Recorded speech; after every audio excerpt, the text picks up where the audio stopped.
সাহাবায়ে কেরাম জিজ্ঞেস করেন, ওগো আল্লাহর নবী, এই কথাগুলো যখন মৃত ব্যক্তিকে বলে কানে কানে আয়েশা, আমরা কেন এই মালাকুল মউতের কথাগুলো শুনতে পাই না? আল্লাহর নবী বলেন, সাহাবীরা রে, তোমরা যদি এই কথাগুলো শুনতে পাইতা তাহলে তোমাদের খাওয়া দাওয়া, ব্যবসা বাণিজ্য, চাকরি বাকরি কিছুই করতে পারতা না। সব ছেড়ে তোমরা জঙ্গলে যায় শুধু আল্লাহর ইবাদত করতা। আচ্ছা বলেন, আপনার আমার মৃত্যু যদি হয় 3 দিন পরে, এটা যদি আপনি আমি জানতে পারি, খাওয়া দাওয়া করতে পারবো? যদি 1 বছর আগে জানি, পারবো? যে ব্যক্তিটা ফাঁসির ছেলে আছে, যেই ব্যক্তিটা ফাঁসির ছেলে আছে, যে কোনো সময় তার ফাঁসি কার্যকর হয়ে যাবে, ওই ব্যক্তিটাকে যখন জানায় দেওয়া হয় যে কোনো সময় তোমার গলার মধ্যে ফাঁসির রশি ঝুলতে পারে, এই কথা শোনার পরে ওই ব্যক্তি আর ঠিক মতো খাওয়া দাওয়া করতে পারে না, ঘুমাইতেও পারে না। ঠিক কিনা বলেন? এ কারণে মুসলমান এই দুনিয়া ছেড়ে একদিন চলে যেতে হবে। আল্লাহর নবী সরকারে দো আলম বলেন, যখন একেবারে মৃত্যুর সময় হয়ে যায়, মাত্র যখন কিছু সময় বাকি থাকে, আস্তে আস্তে করে সে বিছানার মধ্যে শুয়ে পড়ে। শরীর ভালো লাগে না, শরীরের পালস গুলো কাজ করে না, শরীরের হৃৎপিণ্ড গুলো আস্তে আস্তে করে অকেজো হয়ে যায়। তার নামে যেই জান্নাতের আরশে আজিমের গাছের মধ্যে যে পাতা আছে, ওই পাতাটা একেবারে হলুদ বর্ণ হয়ে যায়, হলুদ বর্ণ হয়ে যায়। যখন মৃত্যুর কিছু সময় বাকি থাকে, যদি সে নেককার হয়, যদি সে আল্লাহওয়ালা হয়, সে যদি আল্লাহর প্রিয় বান্দা হয়, রাসূলের প্রিয় আশিক হয়, সে যদি আল্লাহর কোরআনকে ভালোবাসে, আল্লাহর দ্বীনকে ভালোবাসে, আল্লাহ তাআলা ডাক দিয়া বলে, মালাকুল মউত আজরাইল, তুই যেই বান্দার জান কবজ করার জন্য যাইতেছস, এই বান্দা কিন্তু দুনিয়ার সাধারণ বান্দা না, এই বান্দা হলো আমার পেয়ারা বান্দা। জোরে বলেন সুবহানাল্লাহ। সাবধান সাবধান, জান কবজ করতে যাবি, আমার বান্দাকে কোনো কষ্ট দিবি না। সুবহানাল্লাহ। আমরা সেই বান্দা হতে চাই কি চাই না? আল্লাহ আমাদের কবুল করুন, বলি আমিন। মালাকুল মউত বলে, গো আল্লাহ, আপনার পেয়ারা বান্দা, তার জান আমি কবজ করব। আপনি যেভাবে নির্দেশ দিবেন সেভাবে তার জান কবজ করব। সুবহানাল্লাহ বলেন। হাদিস শরীফে এসেছে, আল্লাহ তাআলা মালাকুল মউতকে বলে, শোন মালাকুল মউত আজরাইল, আমার বান্দার জান কবজ করতে যাবি, যাওয়ার আগে জান্নাত থেকে একটা সাদা শুভ্র রুমাল নিয়ে যাবি। কি নিয়ে? সাদা একটা শুভ্র রুমাল নিয়ে যাবি। আর জান্নাতের মধ্যে একটা সুগন্ধি আছে, যার নাম হলো রাইয়ান। সুবহানাল্লাহ। নাম কি? যার নাম হলো রাইয়ান। ওই সুগন্ধিটা নিয়ে যাবি, আমার বান্দার জান যখন কবজ করবি রে মালাকুল মউত, আমার বান্দার কাছে যায়া এই সাদা সুগন্ধি রুমালের মধ্যে লাগাবি, লাগায়া ওই রুমালটা আমার বান্দার নাকের কাছে ধরবি। এই রুমালটা আমার বান্দার নাকের কাছে ধরবি। আল্লাহ তাআলা এই সমস্ত জান্নাতি বান্দাদের জন্য, আল্লাহর পেয়ারা বান্দাদের জন্য আল্লাহ তাআলা কোরআনুল কারীমের আয়াত নাজিল করে দিয়েছেন, ইয়া আইয়াতুহান নাফসুল মুতমাইন্নাহ ইরজিই ইলা রাব্বিকি রাদিয়াতাম মারদিয়া ফাদখুলি ফি ইবাদি ওয়াদখুলি জান্নাতি। আল্লাহু আকবার। মালাকুল মউত ওই জান্নাতি বান্দার নাকের কাছে জান্নাতের সাদা রুমালটা ধরে, আর জান্নাতের খুশবু রুমালের মধ্যে লাগায়া দেয়।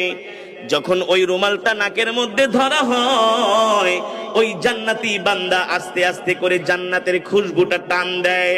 আস্তে আস্তে করে খুশবুটা টান দিতে দিতে ওই বান্দা ঘুমায়া পড়ে। আর ঘুমের মধ্যে আল্লাহ তাআলার ফেরেশতা আজরাইল তার জান কবজ করে নিয়ে যায়, সে টেরও পায় না। কোন কোন বর্ণনায় আসছে, আল্লাহ তাআলা ওই বান্দার চোখের সামনে জান্নাতের চিত্র তুলে ধরে। আল্লাহু আকবার। জান্নাত থেকে হুর গিলমান গুলো ডাকতে থাকে, আসো আসো, তোমার জন্য আমরা অপেক্ষা করতেছি। তোমার জন্য আমরা অপেক্ষা করতেছি। এই যে তাকায় দেখো, আল্লাহ তাআলা কত সুন্দর জান্নাত তোমার জন্য রেডি করে রেখেছে। আল্লাহু আকবার। আমরা সেই জান্নাতে যেতে চাই কি চাই না? জোরে বলেন, চাই কি চাই না?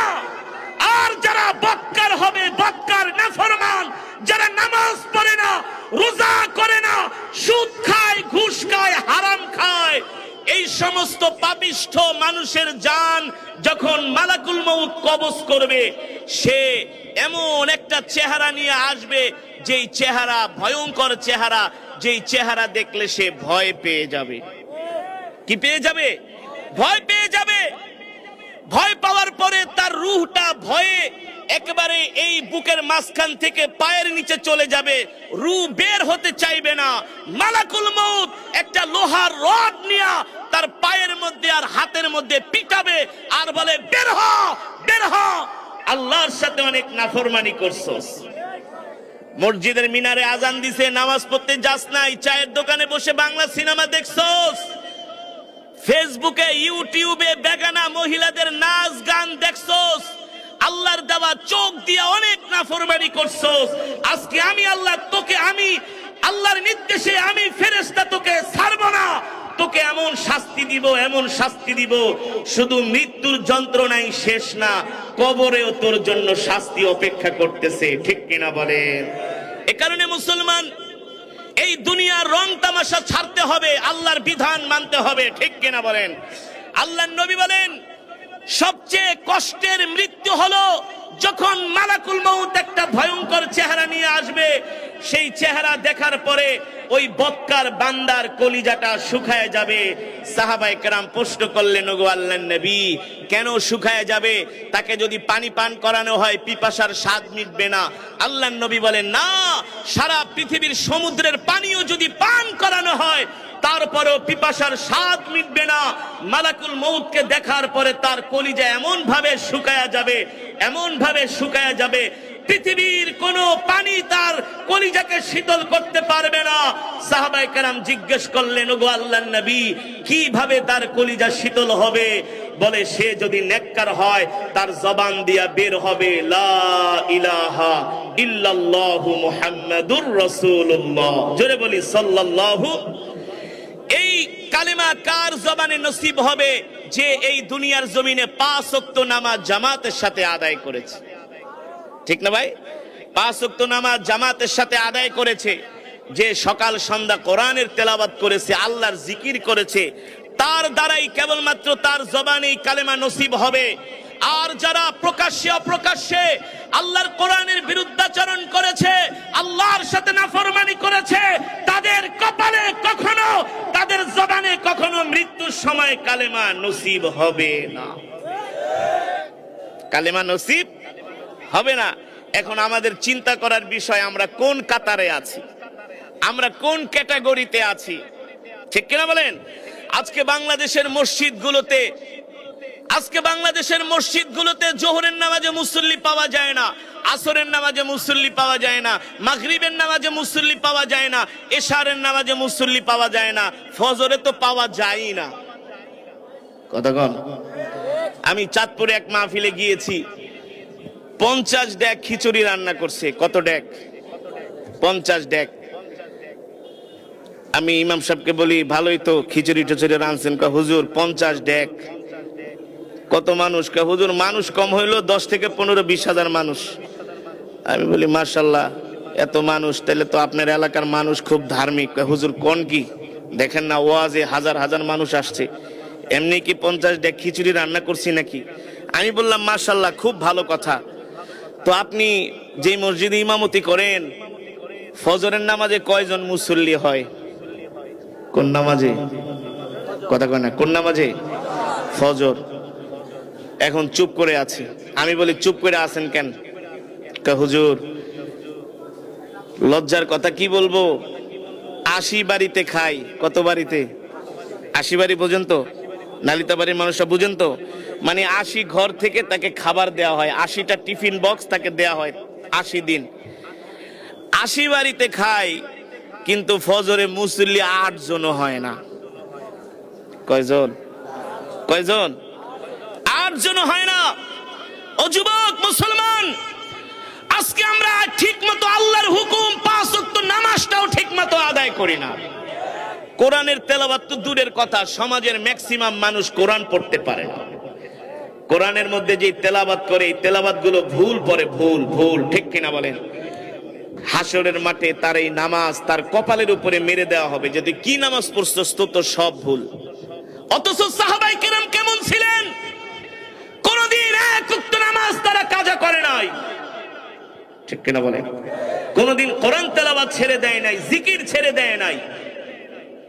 এমনকি সাহাবায়ে কেরাম আল্লাহর দ্বীনের জন্য, ইসলামের জন্য তারা তাদের জীবনটা আল্লাহর রাস্তায় কোরবানি করে দিয়েছেন। যুবক, তোমার মতো টাগরা টাগরা নওজোয়ান সাহাবীরা আল্লাহর দ্বীনের জন্য তারা শাহাদাত বরণ করেছে। আর আমরা আল্লাহর দ্বীনের জন্য 3 দিনের জন্য তাবলীগেও বের হতে চাই না।